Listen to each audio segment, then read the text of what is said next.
कि श्रीलंका में भारत ने कोई परमाणु वाला अपना युद्धपोत या कोई जहाज तैनात कर दिया? क्या जानकारी आपके पास है? हाँ, रुक करते हैं हम म्यांमार का, बर्मा का। वहां से खबर सामने आई कि सेना बचकर भाग रही है विद्रोहियों से, और जैसे बांग्लादेश पहुंचने की कोशिश करती है, मोर्टार फट जाता है, 2 सैनिक मर जाते हैं। इससे पहले ऐसी खबर भारत से भी आई थी कि बहुत सारे वहां के सैनिक भागकर मिजोरम आ गए हैं। तो ये कौन ग्रुप है जो सेना पर भारी पड़ रहे हैं, और सेना जो है वो इतनी कमजोर कैसे हो गई जिसने वहां तख्ता पलट किया था? हमारे यहाँ 32 साल की एक मॉडल थी पूनम पांडे, उसको सर्वाइकल कैंसर हुआ। हमारे यहाँ मीडिया ने खूब हल्ला मचाया, जिसके बाद इंटरनेशनल मीडिया में भी खबरें छपी। लेकिन प्रोस्टेट कैंसर जिस तरीके से अमेरिका के रक्षा मंत्री को और ब्रिटेन के प्रिंस को हुआ, उसके बाद वहां पे इतनी चर्चा क्यों नहीं हो रही है प्रोस्टेट कैंसर को लेकर? यूएई ने सीरिया में अपना राजदूत तैनात कर दिया है, अभी तक क्यों नहीं कर रखा था सर? तो ईरान ने सूडान में अपना राजदूत तैनात कर दिया, इसे कैसे देखते हैं? कि खबर आई है, क्योंकि ऐसी खबरें जब सऊदी अरब से आती हैं तो हंगामा मच जाता है कि वहां पे शकीरा का डांस कराया गया है। लेकिन जब ईरान से ऐसी खबरें आती हैं तो मीडिया से वो खबरों को गायब कर दिया जाता है। फिल्म फेस्टिवल को लेकर ईरान में बवाल मच गया है। अभी तक तो अमेरिका की कोई एडल्ट हीरोइन थी, उसको लेकर हंगामा खड़ा हुआ था। फ्रांस के विदेश मंत्री पहुंच गए हैं, और वो तब पहुंचे हैं जब फ्रांस के कुछ सांसद राफा बॉर्डर पे पहुंचे थे। ये संयोग है क्या? इजराइल के राजदूत को तलब किया गया है रूस के जरिए, क्यों? पहले खबर चल रही थी कि पुतिन नॉर्थ कोरिया जाएंगे, अभी तक गए नहीं है, लेकिन अब खबर चलने लगी है कि वो तुर्की जाएंगे।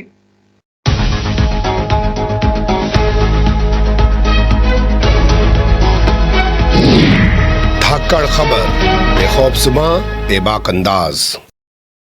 धाकड़ खबर में आपका स्वागत है। मैं आपके साथ हूं अकरम रईस खान। वैश्विक हलचल, जी हां, वैश्विक हलचल का वो बुलेटिन आपके सामने रखने जा रहे हैं जिसमें देश ने पूरी दुनिया की खबरों को लेकर, खबर के साथ साथ खबरों की खबर भी जानने समझने की हम लोग कोशिश करते हैं, क्योंकि हमारे साथ इस बुलेटिन में जुड़ते हैं कृष्णकांत जी यानी केके जी, भारतीय वायुसेना के रिटायर्ड ऑफिसर हैं और जियो पॉलिटिक्स पर वाकई में अपनी पैनी नजर रखते हैं। तो आज उनके साथ जिस मुद्दे पर हम खास तरीके से फोकस करने जा रहे हैं वो ताल्लुक रख रहा है अमेरिका से, ब्रिटेन से और रशिया से। क्या हुआ है ऐसा जिसके चलते इन तीनों देशों के घटनाक्रम पर खास तौर पर बात की जानी चाहिए? आप आगे खुद ही समझ जाएंगे।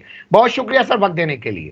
थैंक यू मिस्टर अकरम जी। शुरुआत करते हैं भारत से जुड़ी हुई खबरों के साथ। पहली खबर आ रही है उत्तर प्रदेश के आगरा से, जहां पे ताजमहल स्थित है।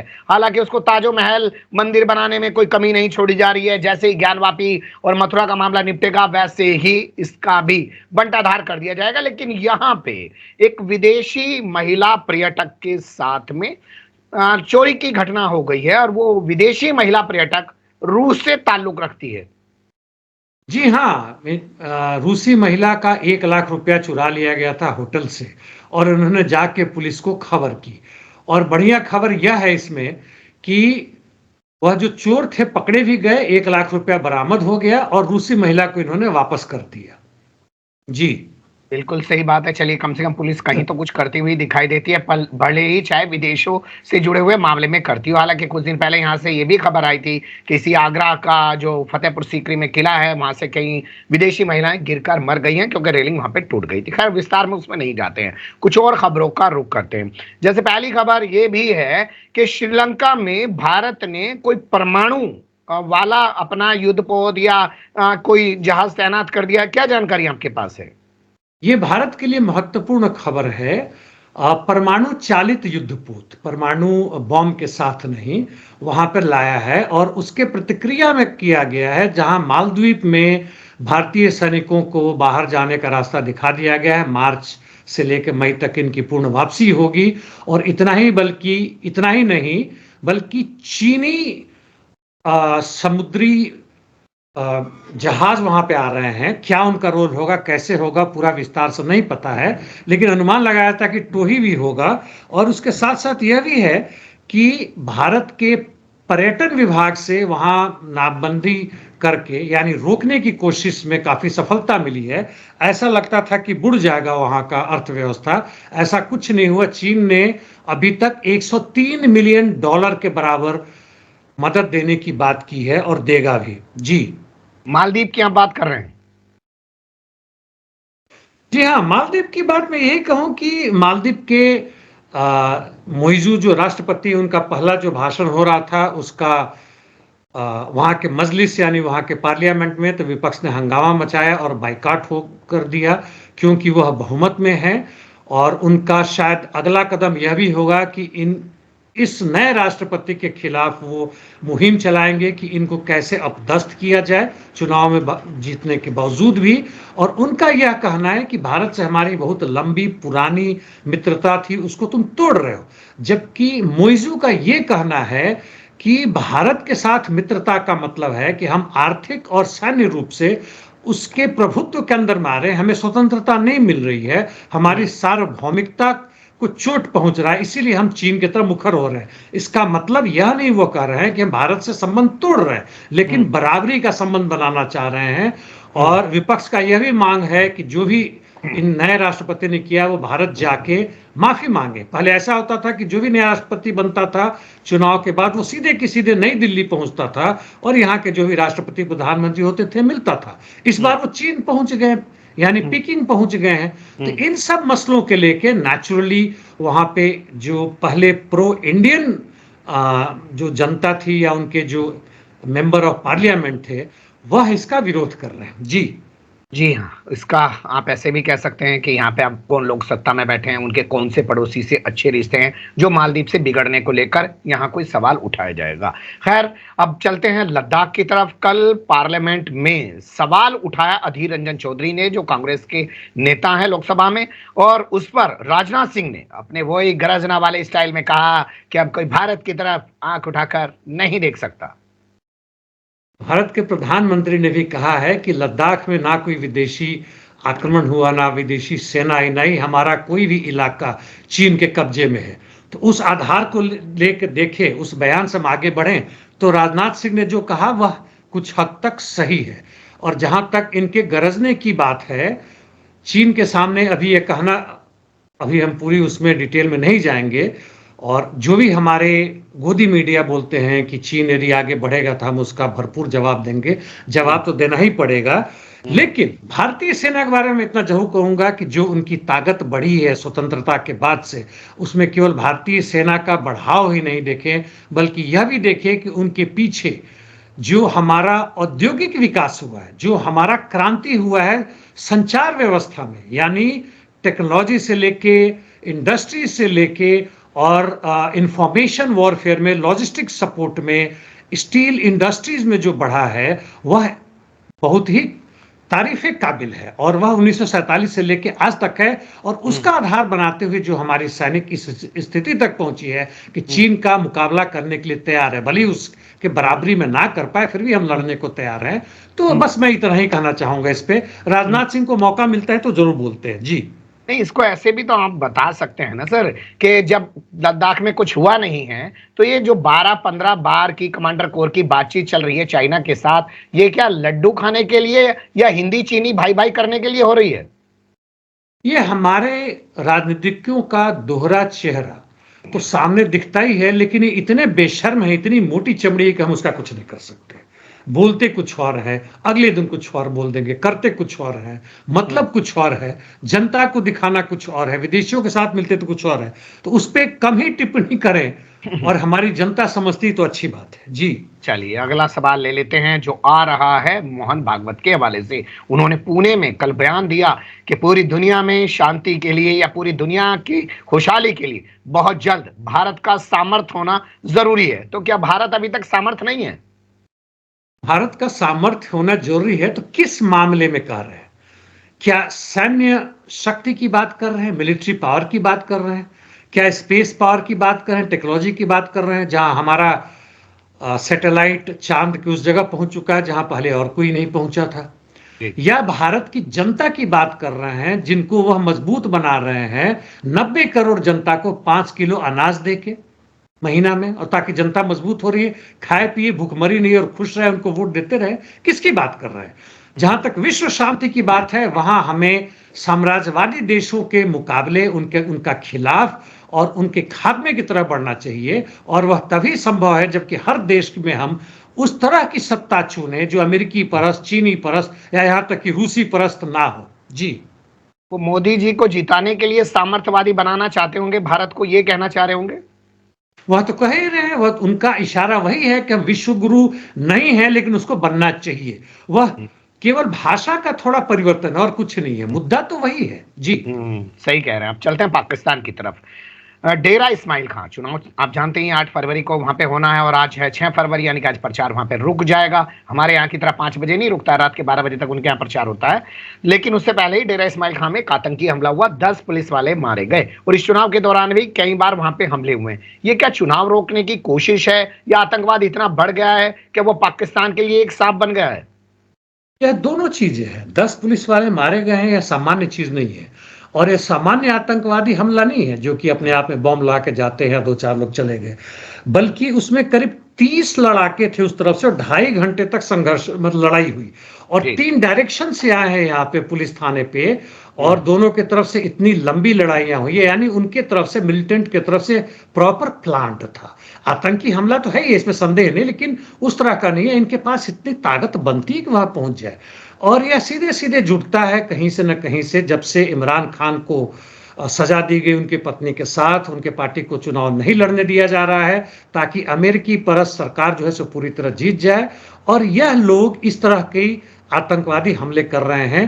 पाकिस्तानी जनता को समझना चाहिए कि इस आतंकवादी हमले से ना तो वो देश का कुछ विकास कर पाएंगे, ना खुद का कुछ कर पाएंगे, ना ही अमेरिका के खिलाफ वो संघर्ष को जारी कर पाएंगे। जी बिल्कुल आप सही कह रहे हैं। हमें इमरान खान को बदनाम करने के लिए एक नया फार्मूला निकाला जा रहा हो, हमले कराइए और फिर उसके बाद कहिए कि देखो जेल में चले गए इसलिए ये सब करवा रहे हैं। हर रुख करते हैं म्यांमार का, बर्मा का। वहां से खबर सामने आई कि सेना बचकर भाग रही है विद्रोहियों से और जैसे बांग्लादेश पहुंचने की कोशिश करती है मोर्टार फट जाता है, 2 सैनिक मर जाते हैं। इससे पहले ऐसी खबर भारत से भी आई थी कि बहुत सारे वहां के सैनिक भागकर मिजोरम आ गए हैं।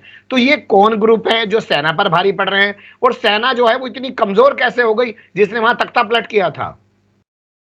ये वहां पे जब से सू की को हटाया गया और फिर से बर्मीज मिलिट्री पावर में आ गई है, पहले भी कई बार हमेशा रहे हैं। जहां तक बर्मा या म्यांमार की बात है, वहां का जो भी प्रजातंत्र है वह उसके मिलिट्री के अधीन है। पाकिस्तान में भी पहले कुछ ऐसा था, लेकिन अभी कुछ बदलाव आया है और वहां के कई सारे विद्रोही ग्रुप जो लड़ाइयां लड़ रहे हैं। एक है रकाइन इलाके में, वहां पे जो वहां के मिनॉरिटीज है, अपने आप को मिनॉरिटीज फोर्सेस कहते हैं, 3 ब्रदरहुड आर्मी बनाया हुआ उन्होंने। 3 तरह के छोटे छोटे ये लोग हैं जो आसपास रहते हैं और ये लोग रेसिस्टेंस कर रहे हैं। आर्म रेसिस्टेंस यानी सेना का लड़ाई, सेना के खिलाफ या केवल शांति प्रदर्शन नहीं कर रहे हैं। शुरुआती दौर में हुआ था जब ये सत्ता में आए थे फिर से सू की को हटाकर, लेकिन अब सीधे के सीधे आर्म से कर रहे हैं क्योंकि इन्हें लग गया कि शांति रूप के तरीके से अब इनको नहीं हटाया जा सकता है और इनकी अच्छी खासी ताकत बन गई 3 ब्रदरहुड का अलायंस हो, उनकी जो आर्मी है। और यह लड़ाई उन्होंने सीधे सेना नहीं बल्कि उनके सिक्योरिटी गार्ड्स थे, आर्म्स थे, लेकिन सेना वाले वो नहीं था और वहां से सेना कुछ न कुछ हद तक विड्रॉ भी कर गई है, आश्चर्य की बात है। और यह करीब 95 से 100 लोग हैं जो वहां से भाग खड़े हुए और बांग्लादेश में पहुंच गए हैं और शरण लिया उन्होंने। और म्यांमार की हालत कहें तो कहीं से भी ठीक नहीं है, ना आर्थिक रूप से ना ही मिलिट्री, और मिलिट्री को सपोर्ट कर रहा है वहां चीन और इनडायरेक्टली रशिया उनके साथ आ रहा है क्योंकि रशिया और अमेरिका में इनडायरेक्ट युद्ध के बाद से वैसे हर जगहों में अपने पक्ष में लाने की कोशिश कर रहे हैं, जिसमें बर्मा एक है, दूसरा अफगानिस्तान है। जी ठीक है, वहां की आर्मी को तो चलिए चाइना और रशिया सपोर्ट कर रहे हैं, लेकिन जो ये विद्रोही गुट हैं इन्हें कहां से इतने वेपन्स मिल रहे हैं कि ये सीधे आर्मी से भिड़ जा रहे हैं? जब ये सत्ता में आई थी आर्मी, तो आर्मी के अंदर से भी कुछ टूट हुई थी, नंबर 1। नंबर 2, ये विद्रोही ग्रुप जितने हैं केवल यही नहीं है बल्कि दूसरे लोग भी हैं जो बर्मा के लोग हैं और बर्मा के कई प्रशासन और पुलिस से भी लोग टूटे थे, उन्होंने भी लूट किया था, वहां से आए थे। और इसके पहले सू की के टाइम में संभवतः दूसरी तरफ से शायद इंडिया से, शायद चीन से आया हो और इनके हाथों में पड़ा है। जहां तक आर्म इंडस्ट्रीज है वो बेचना चाह रहे हैं, कोई अंतर नहीं पड़ता आप किस तरफ से लड़ रहे हैं, वो दोनों तरफ को बेचती है। इन्होंने मैनेज किया हुआ है। यदि आप लड़ना चाहें और अन्याय के खिलाफ लड़ना चाहें, किस तरीके से लड़ना चाह रहे हैं वो बात अलग है, जनता आपके साथ है, तो आर्म्स अम्युनिशन जमा करना कोई बहुत मुश्किल नहीं है, पूरी दुनिया भर में हो रहा है। जी बिल्कुल आपने सही कहा कि जो लोग हथियार बेच रहे हैं उन्हें इससे मतलब ही नहीं है कि वो किसके हाथों में जा रहा है। लेकिन एक अहम सवाल तो जरूर है म्यांमार को लेकर कि वहां की किस्मत में है कि पहले रोहिंग्यास भाग रहे थे, अब आर्मी वहां से भाग रही है। आर्मी भाग तो नहीं रही है, लड़ रही है, लेकिन आर्मी विड्रॉ जरूर हुआ है। रोहिंग्या के साथ जो उन्होंने किया वह भयानक स्थिति थी, वह तो पूरे विश्व भर में उसका हंगामा हुआ। आज भी रोहिंग्या को देखे तो बेचारे कहीं के नहीं है, बांग्लादेश मलेशिया में मुख्य रूप से जाके टिके हुए हैं, और उन करोड़ों लोगों का हिस्सा है जो पूरे विश्व भर में शरणार्थी के रूप में दूसरे देशों में, अपने ही देश में विस्थापित होकर जी रहे हैं। तो यह सामान्य चीज नहीं है, यह पूरे के पूरे पूंजीवादी युद्ध जो पूरे दुनिया भर में चल रहा है एक दूसरे के खिलाफ, उसका एक छोटा सा हिस्सा है। जी, अब एक लेकिन खबर महत्वपूर्ण है हिस्सा। अब एक खबर है अमेरिका और ब्रिटेन से, दो हिस्से में उस पर बात करेंगे। पहले बात करते हैं बीमारी को लेकर, प्रोस्टेट कैंसर। पहले लॉयड ऑस्टिन को हुआ, वो हॉस्पिटल में भर्ती रहे, उन्होंने अपने व्हाइट हाउस को भी इसकी जानकारी नहीं दी। अब खबर आ रही है कि प्रिंस चार्ल्स जो 75 साल के हैं, उनको भी ये बीमारी हो गई है। उनको प्रोस्टेट प्रॉब्लम तो है जिसके कारण वो भर्ती हुए थे, कैंसर कुछ और है। उन्होंने जहां वहां का मेडिकल बुलेटिन उन्होंने कहा है कि कोई डिफरेंट फॉर्म ऑफ कैंसर, अब क्या उन्होंने बताया नहीं है। इसलिए वह अब अपना जो काम जो रेगुलर करते थे, जो पेपर वर्क करते थे या सरकारी काम करते थे, तो ना करेंगे। वैसे मेरी नजर में उनके लिए कोई पेपर वर्क सरकारी काम नहीं है, वो वहां के तथाकथित रूप से राजा हैं, उनको जो लिख के दिया जाता है बोल देते हैं। हाँ, उनको आभूषण पहनने में बहुत टाइम लगता है, ऐसे राजाओं महाराजाओं को जो संवैधानिक तरीके से हो, असंवैधानिक तरीके से आप देखेंगे, ऊपर से नीचे तक यूं बना के चलते हैं और जनता बड़ी तालियां बजाती है। तो वो अब कार्य नहीं कर पाएंगे, इसलिए उन्होंने बेटे को यह कार्यभार सौंप दिया है। जी, विलियम को उन्होंने प्रिंस बना दिया है। लेकिन बीमारी पे बात कर रहे हैं तो इसको भारत के संदर्भ में भी समझना चाहते हैं। हमारे यहाँ 32 साल की एक मॉडल थी पूनम पांडे, उसको सर्वाइकल कैंसर हुआ। हमारे यहाँ मीडिया ने खूब हल्ला मचाया, जिसके बाद इंटरनेशनल मीडिया में भी खबरें छपी। लेकिन प्रोस्टेट कैंसर जिस तरीके से अमेरिका के रक्षा मंत्री को और ब्रिटेन के प्रिंस को हुआ, उसके बाद वहां पे इतनी चर्चा क्यों नहीं हो रही है प्रोस्टेट कैंसर को लेकर? प्रोस्टेट कैंसर इतना बड़ा चीज नहीं है। जहां तक पूनम पांडे की बात है, मैं ज्यादा नहीं जानता उनके बारे में। आपने बताया 32 साल की, दुखद है कि इतने कम उम्र में मर गई। लेकिन मैंने ट्विटर पे देखा था कि उनके नाम का वह हैशटैग लगा के काफी जबरदस्त ट्रेंड कर रहा था, और इतना मुझे पता चला कि वो मर गई। तो इसका मतलब उसके फॉलोअर लाखों में थे, और इसलिए यह जनता को खुश करना है तो धर्मिनी यह भी एक है। और यदि फॉलोअर्स को एक फिल्म की हीरोइन या आप बता रहे मॉडल जो भी हो, यदि वो मर चुकी है इतने कम उम्र में, तो नेचुरली फॉलोअर्स को दुख हुआ होगा, और मीडिया को मौका मिला। सोशल मीडिया हर जगह कर रहे हैं। विदेशों में भी ये ट्रेंड चल रहा है, मुझे ज्यादा नहीं मालूम इसके बारे में, लेकिन क्यों नहीं, कोई हीरो हीरोइन मरती तो वहां भी लोग दिखाते हैं। हमारे भारतीय मूल के विदेशों में भारी संख्या भरे पड़े हैं। जी, जो राजशाही सिस्टम ब्रिटेन आज भी अपने यहाँ चला रहा है, उसने जिन देशों पे कब्जा कर रखा था, उसमें से हम भी एक हैं, वहां पे क्यों खत्म कर दिया था? कहां पे खत्म किया? इंग्लैंड में? भारत में? भारत में खत्म नहीं है, उसका तो हम हिस्सा हैं। हम उसका हिस्सा हैं अप्रत्यक्ष रूप से। जब अंग्रेज यहां से गए और कई अन्य देशों से गए, तो उन्होंने क्या नाम है उसका, मुझे याद नहीं आ रहा है, उन्होंने बनाया जिसके हिस्सा, मतलब हम इनडायरेक्टली वहां के मोनार्क को, वहां के राजा को अपना राजा मानते हैं। नहीं, मैं ये कहना चाह रहा हूं सर कि जैसे उन्होंने अपने यहाँ पे राजशाही चला रखी है, वैसी राजशाही हमारे यहाँ क्यों नहीं हुई? अच्छा, मैं कॉमनवेल्थ की बात करने लग गया था, उसका हिस्सा भारत है। जी, वो अलग बात है। हमारे यहाँ की राजशाही ऐसा हुआ कि जब देश स्वतंत्र हुआ, उसके बाद से हमारे यहाँ एक संविधान बना और एक प्रजातंत्र आया। भली वो पूंजीवादी रास्ते पर चला हो, पूंजीवाद के विकास के लिए बढ़ा हो, लेकिन वहां राजतंत्र की अब कल्पना नहीं थी। छोटे छोटे राजा महाराजा थे, उनको हटा दिया गया। हालांकि प्रिवी पर्स उनको दिया जा रहा था, इंदिरा गांधी के समय में उसका भी खात्मा कर दिया गया था, और इसलिए यहाँ राजतंत्र वैसा नहीं है। भले ही नए रूप में एक राष्ट्रपति के रूप में उभार के लाए। वैसे इंग्लैंड में इतना बता दूं कि वहां भी बहुत जबरदस्त आंदोलन प्रत्यक्ष अप्रत्यक्ष रूप से चल रहा है कि यह मोनार्की सिस्टम खत्म किया जाए। जी, अगर यहाँ पे ये सिस्टम होता तो क्या बहादुर शाह जफर की फैमिली को मिलता? कहना तो मेरे लिए बड़ा मुश्किल है किसको मिलता किसको ना मिलता। लेकिन उस समय की जो राजशाही थी, जो फ्यूडलिज्म पर आधारित था, जिसमें माना जाता था कि राजा भगवान का दिया हुआ है और इसीलिए उसी का बेटा राजा होगा, और उसके बाद से पूंजीवाद का जिस ढंग से विकास हुआ, पूंजीपतियों को स्वतंत्रता चाहिए था, राजा और राजतंत्र उसके रास्ते में एक बाधा बनता था पूरे इंग्लैंड, यूरोप में और दुनिया भर के जगहों में। इसलिए उस राजतंत्र को खत्म करना जरूरी था, दिखावे के लिए सही, लेकिन यह है कि हम जनता चुन के जिसको करेंगे वह हमारा प्रधान होगा, वह हमारा प्राइम मिनिस्टर या प्रेसिडेंट होगा और वही रूल करेगा 4 या 5 साल के लिए। जी, इस फार्मूले को सऊदी अरब में या अरब के जितने देशों में राजशाही चल रही है वहां पे आज भी लागू नहीं कराया जा रहा है, और आप कह रहे हैं कि इनके जो पूंजीवाद है उसमें रोड़ा अटकता है इससे। अब वहां जो भी है पूंजीवाद पर निश्चित रूप से रोड़ा अटकता है। और देखें कि सऊदी अरेबिया में या वहां जो अमेरिकी पर्यटक आते हैं, खासकर महिलाएं, तो उनको वह स्वतंत्रता देने को मजबूर होते हैं जो कि अपनी औरतों को नहीं दे पाते। यानी उस तरह की पोशाक बजाय उनके लिए चेहरा ढकना मजबूरी नहीं होता है। लेकिन अब वह उसके अंदर आ गया। उदाहरण के लिए हम जातिवाद को लें तो जातिवाद पूंजीवाद के रास्ते में और रोड़ा नहीं है भारत में, बल्कि पूंजीवाद ने जातिवाद को अपना लिया है और उसके अंदर जनता को बांटकर अपना उत्पादन और वितरण और मुनाफा जारी रखे हुए। यही हालत आपके सऊदी अरेबिया में हो रहा है या वहां कहीं भी जहां चाहे संवैधानिक रूप से राजतंत्र हो जैसे इंग्लैंड में, सऊदी अरेबिया में जहां वास्तव में राजा है वह कोई अंतर नहीं पड़ता है, पूंजी का ही मुख्य कंट्रोल है। जी, या जहां पे राजशाही है, जहां पे एक तानाशाह है, चाहे सऊदी अरब हो, यूएई हो या जितने भी तमाम देश हो, उनको हैंडल करना आसान होता है अमेरिका के लिए। हाँ, क्योंकि एकमात्र एक आदमी है। यहाँ पे कांग्रेस भाजपा, भाजपा कांग्रेस हो रहा है, वैसे दूसरे देशों में होता है। पाकिस्तान में देख लें किस तरह का होता है।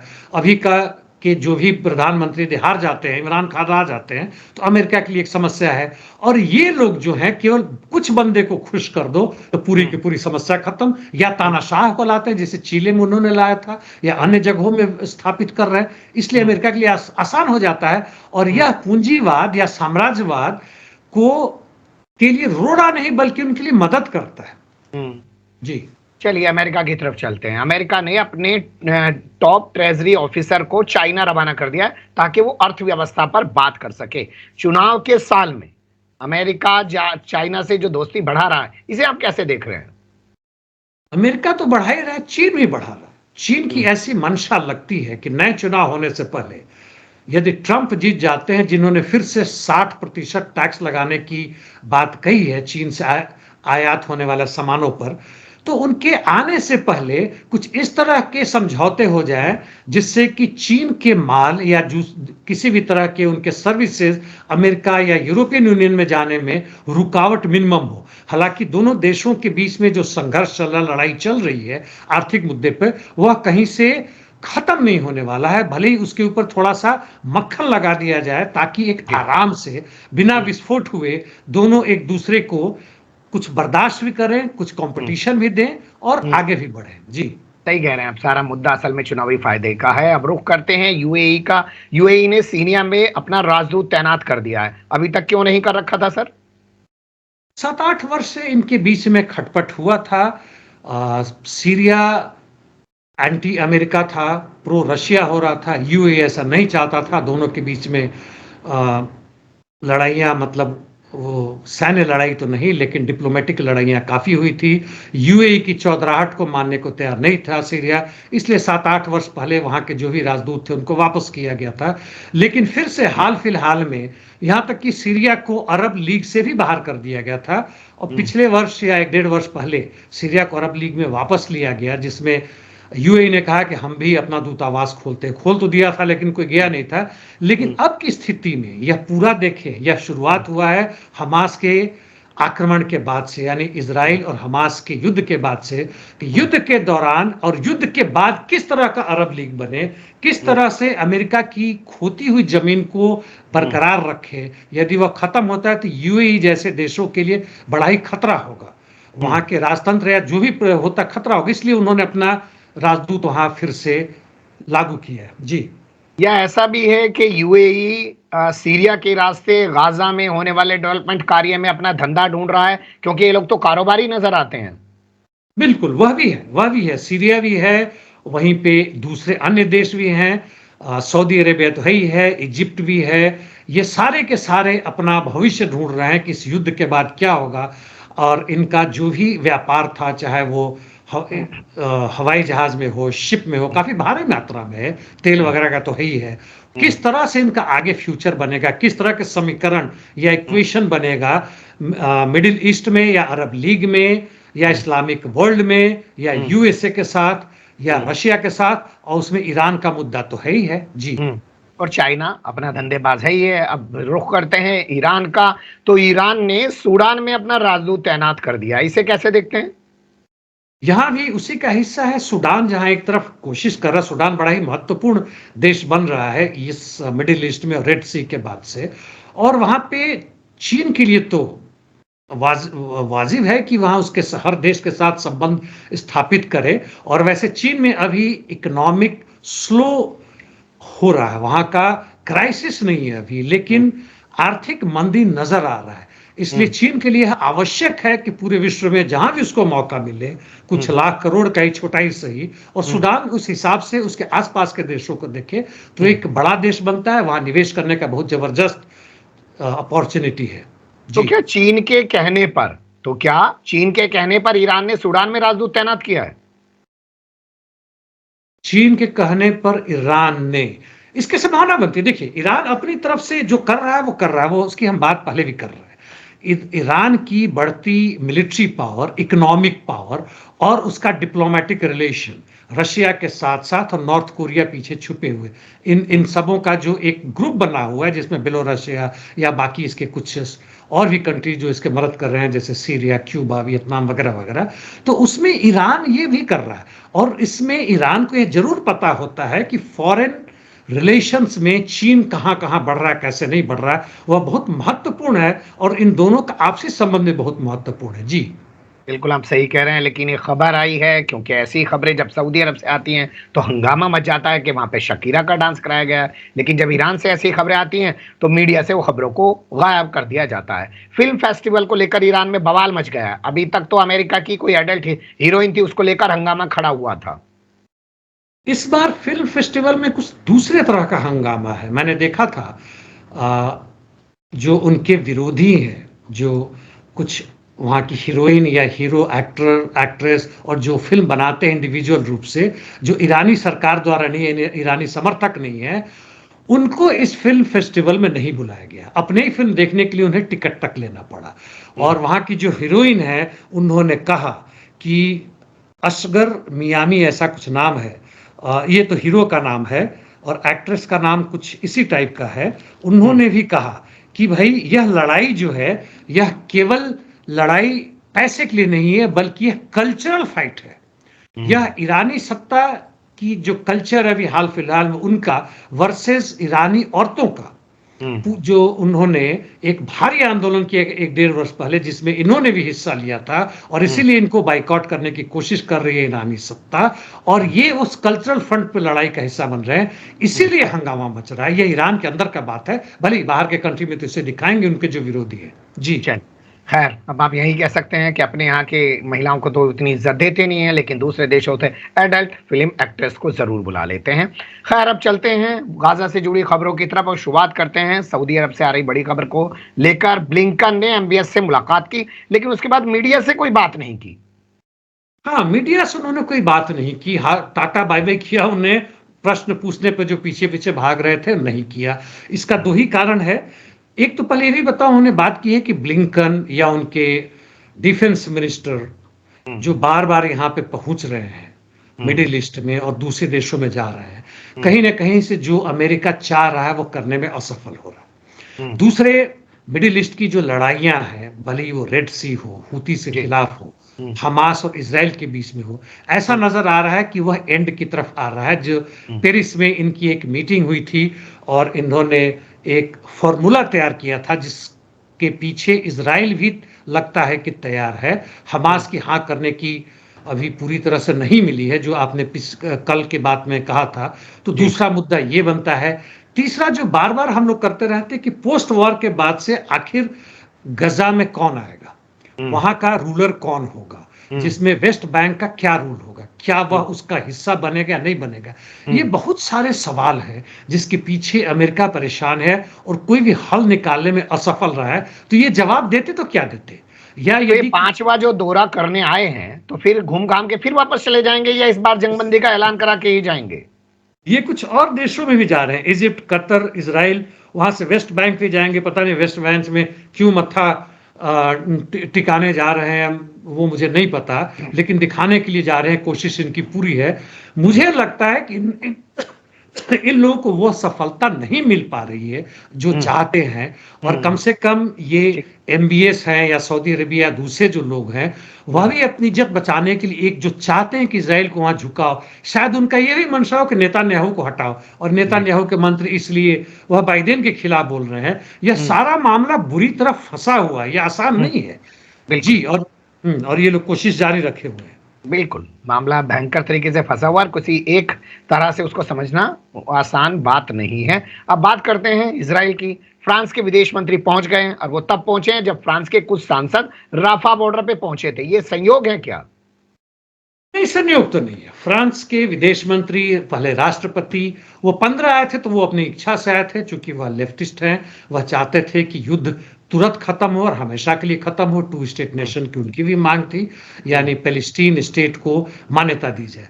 ये फ्रांस का चरित्र, फ्रांस और जर्मनी भी खासकर दोनों, यूरोप के कुछ अन्य देशों के साथ पूरी की पूरी अमेरिका के मुखपत्र बने हुए, वो जो अमेरिका सीधे सीधे नहीं कर पा रहा है, ये लोग आके बात कर रहे हैं। ब्लिंकेन और जो उनके डिफेंस मिनिस्टर, वो जो नहीं कर पा रहे हैं, यह फ्रांस और जर्मनी करने की कोशिश कर रहे हैं, और वह भी उसी को लेकर आए, इजराइल को मनाने की कोशिश कर रहे हैं कि भाई तुम मान जाओ, इतना यहाँ तक तुम झुको, वहां तक वो झुके हैं, हमास को जैसे हो माना जाए।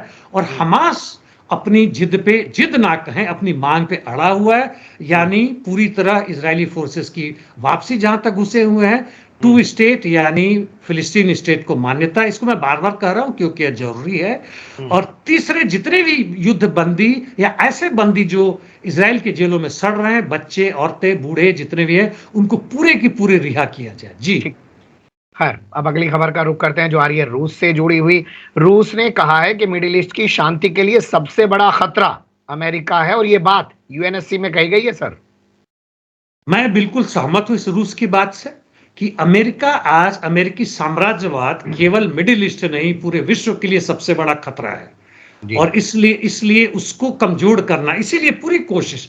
रूस जितना लड़ रहा है, यदि रशियन दूसरे जो थिंक टैंक हैं, हालांकि हैं पुतिन के साथ ही, उनका कहना है कि यदि हमारे पास न्यूक्लियर पावर है तो केवल दिखाने के लिए नहीं बल्कि इस्तेमाल करने के लिए भी है। मिनी न्यूक्लियर पावर का यूज करके और सारा का सारा टंटा खत्म कर दो। हालांकि इसके लिए पुतिन और उसके जो सामरिक दृष्टिकोण से देखते हैं सारी चीजों को, उनकी कोशिश है कि नहीं, हम हरा देंगे अमेरिका और उसके साथ जितने भी 51 देश जिनके आर्म्स अम्युनिशंस और यहां तक कि उनके नेटो के फोर्सेस भी इनडायरेक्टली छुप के आ रहे हैं, इसकी बात हम कर चुके हैं।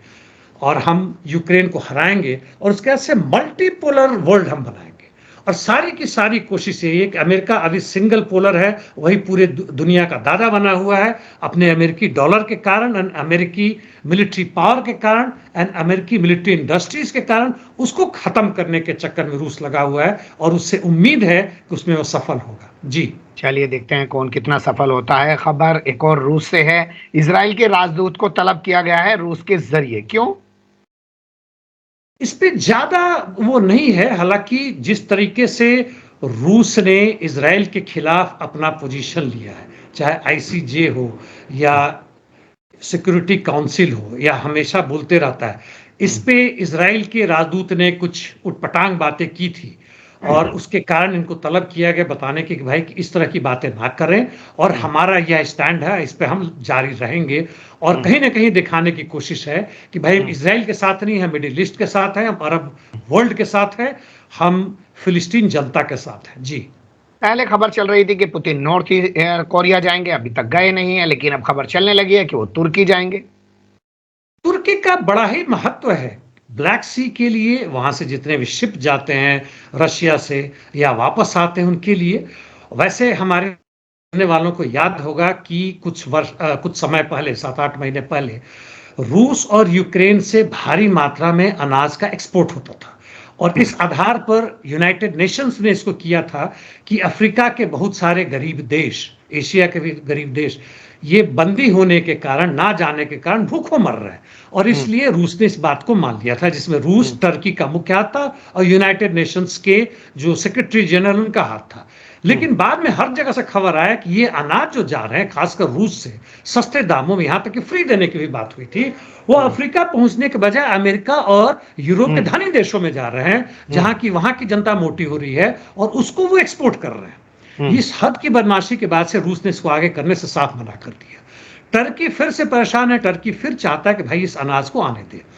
इसमें यदि मान लीजिए फिर से यह अनाज पहुंचता है और यूरोप पहुंचता है, यूरोप के फार्मर्स ऑलरेडी हंगामा कर रहे हैं यूक्रेन के अनाज को लेकर कि वो सस्ता हमारे यहाँ ना है, फिर से क्या रूस इसके लिए तैयार होगा? जबकि रूस मुफ्त में अपने अनाज अफ्रीका के उन देशों को दे रहा है जो कि अमेरिकी और फ्रांसीसी नेतृत्व से मुक्त हो चुके हैं। जी, क्या सिर्फ यही काम करने के लिए पुतिन जा रहे हैं, अनाज की बात करने के लिए, या हमास की जो जंग चल रही है उसमें जिस तरीके से तुर्की की एक अहम भूमिका उभर के आई है, ईरान के राष्ट्रपति भी तुर्की जा रहे हैं, वो भी एक मुद्दा हो सकता है?